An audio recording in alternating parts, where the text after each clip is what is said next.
The morning sun slanted through the kitchen window, illuminating the dust motes dancing in the air and casting a warm, honeyed glow across our polished granite countertops. It was the kind of idyllic, picture-perfect morning that graced the covers of home and garden magazines. From the outside, our life was a meticulously curated masterpiece.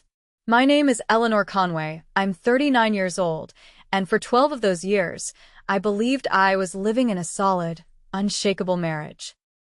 My husband, Stephen, was a corporate attorney here in Sacramento, California, a partner at Crimson Harbor Group, one of the most prestigious law firms in the city.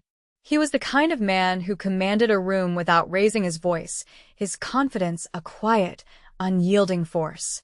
We had 2 beautiful children, Maya, our thoughtful 10-year-old with an artist's soul, and Connor, our boisterous 8-year-old who lived and breathed soccer.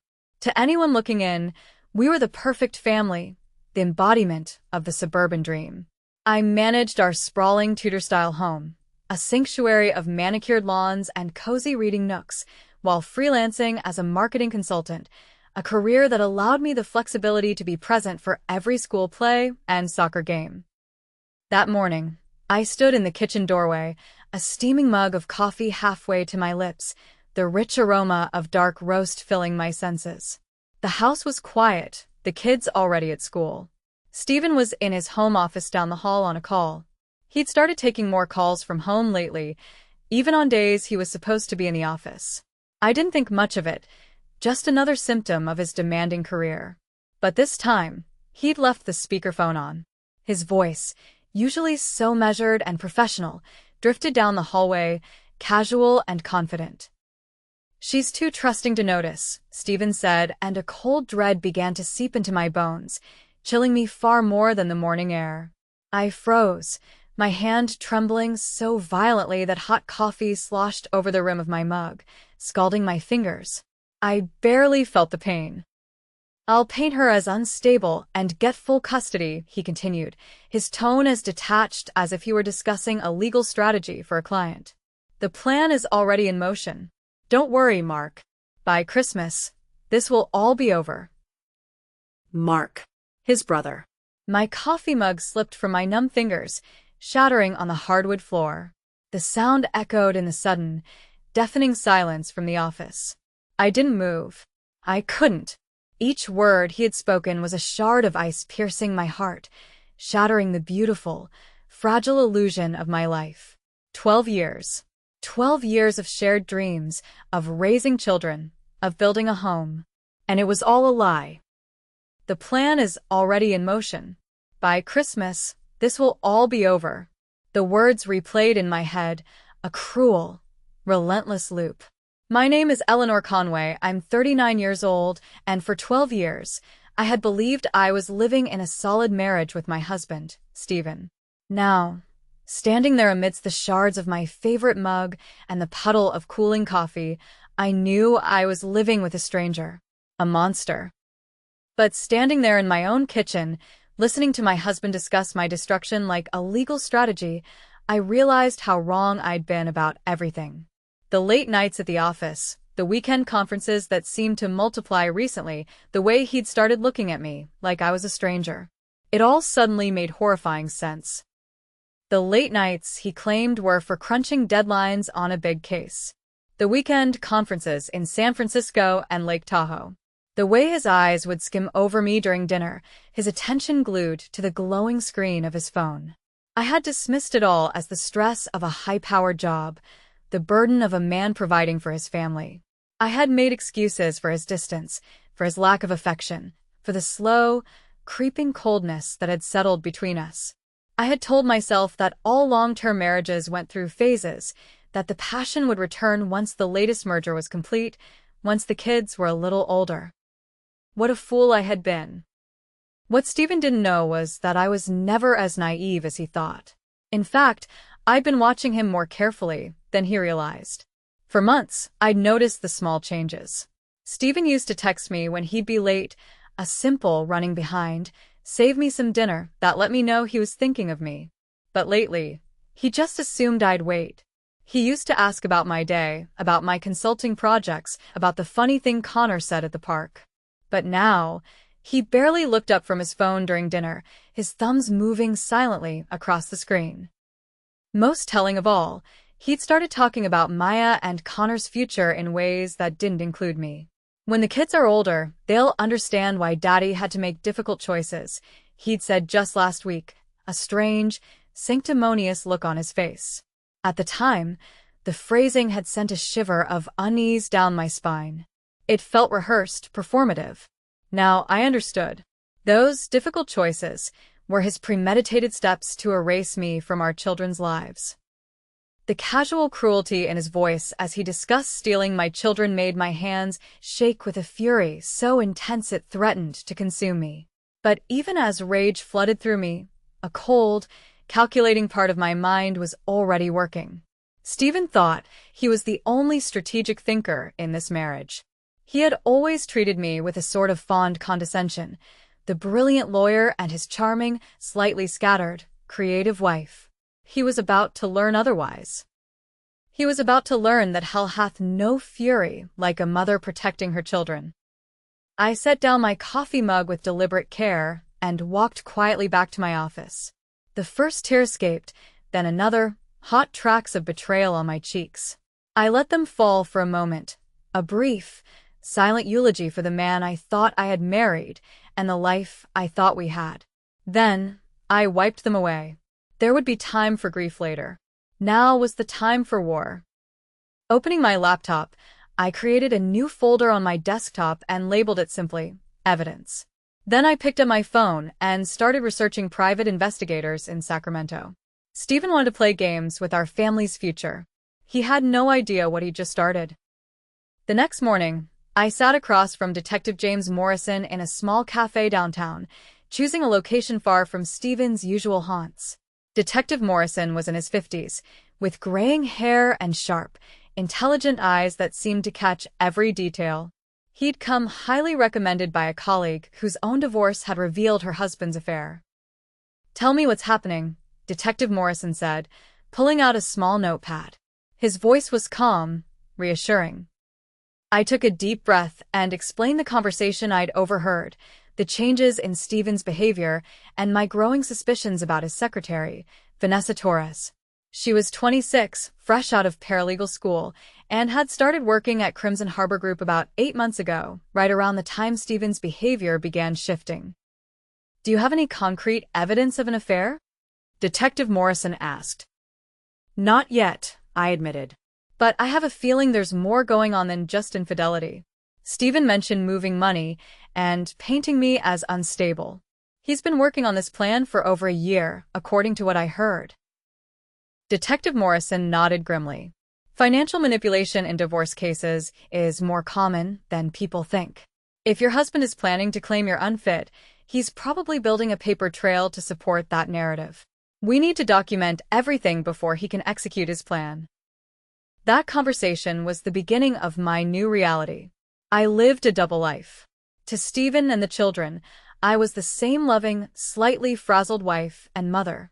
I made their favorite meals, helped with homework, and smiled through family dinners where Stephen would recount fabricated stories about his long days at the office. I listened patiently, my heart a block of ice, as he laid the groundwork for his betrayal, making casual comments about my forgetfulness or my anxiety. Meanwhile, every moment I had to myself was dedicated to the investigation. I meticulously documented every interaction, every late night, every strange phone call. I became a master of subterfuge, a spy in my own home.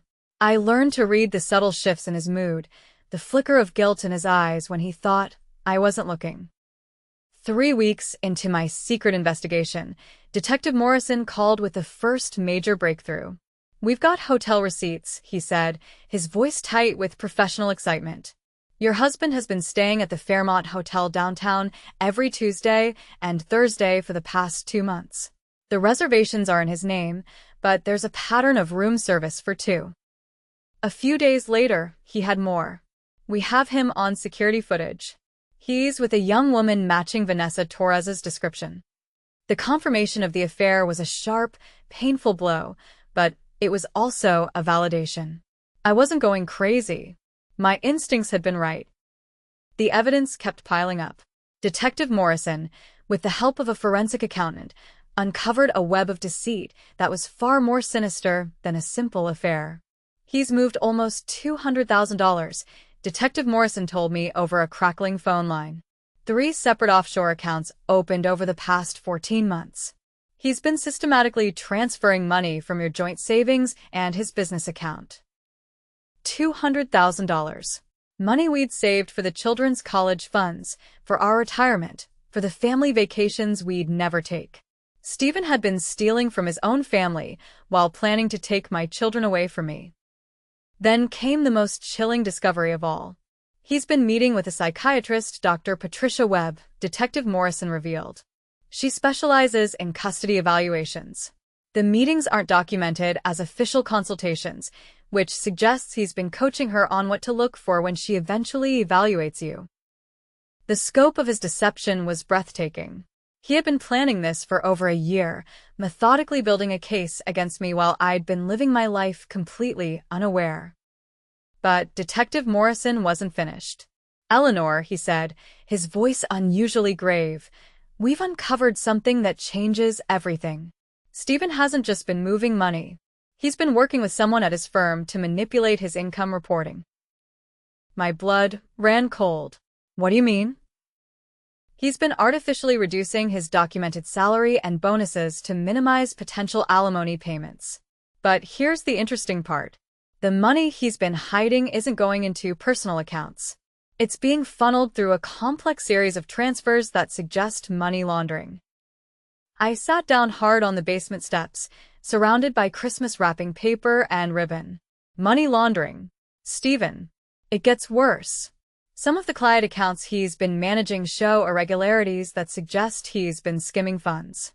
We're talking about serious criminal activity, Eleanor. This isn't just about your divorce anymore. The implications hit me like a physical blow. If Stephen was embezzling client funds, his career wasn't just at risk, his freedom was. And if he was caught, Maya and Connor would have to live with the shame of having a father in prison. The revelation about Stephen's criminal activity changed everything about my strategy.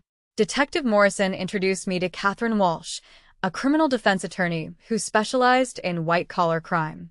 Catherine was in her 40s with steel-gray hair and an intensity that made me feel safer just being in her presence. "Your husband has been incredibly sloppy," Catherine said, reviewing the financial documents Detective Morrison had gathered. "He's left a paper trail that any forensic accountant could follow. The question is whether he's acting alone or if others at his firm are involved." We decided to wait. "Let him think he's winning," Detective Morrison advised. "The more confident he gets, the more mistakes he'll make." And he did. His confidence was indeed growing.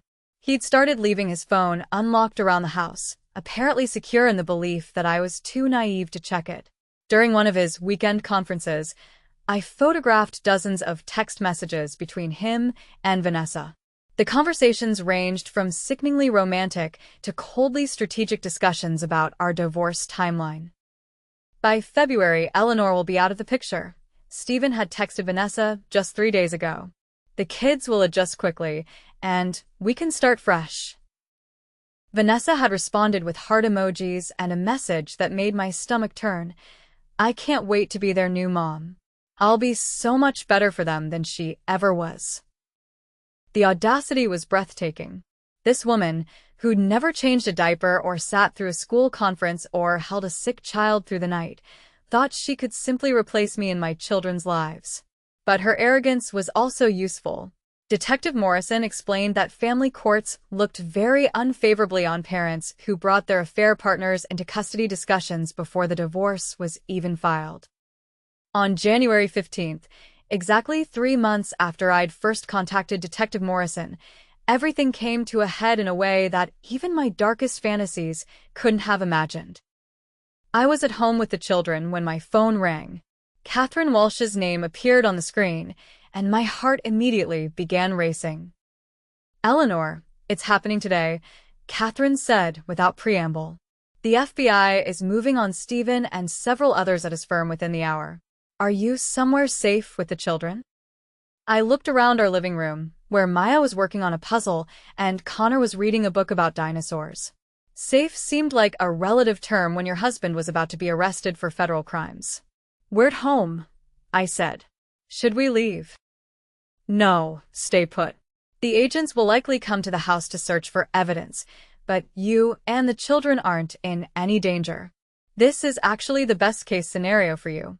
Stephen will be processed and arraigned, which means he won't be able to come home and potentially destroy evidence or intimidate you. As if on cue, I heard the sound of multiple cars pulling into our driveway. Through the front window, I could see black SUVs and unmarked sedans filling our normally quiet street. Maya looked up from her puzzle with curiosity. "Mommy, why are there so many cars outside?" she asked. I took a deep breath, knowing that this moment would change my children's lives forever. "There are some police officers who need to ask Daddy some questions about his work," I said carefully. "It's going to be okay, but things might be a little confusing for a while." The doorbell rang, and I opened it to find 2 FBI agents with a search warrant. They were professional and courteous, explaining that they needed to examine Stephen's home office and any financial documents. As they worked, I called my mother and asked her to come pick up Maya and Connor. There was no point in having them witness their home being searched by federal agents. Within an hour, the agents had filled several boxes with documents from Stephen's office. They also seized his laptop and a filing cabinet full of what they called relevant materials. As they prepared to leave, one of the agents handed me a business card. "Mrs. Conway, your husband has been arrested on charges of embezzlement, wire fraud, and money laundering," she said. "He's being held pending arraignment, which will likely happen on Monday. You'll want to contact an attorney if you haven't already." I held the card with steady hands, though inside, I felt like I was floating outside my own body.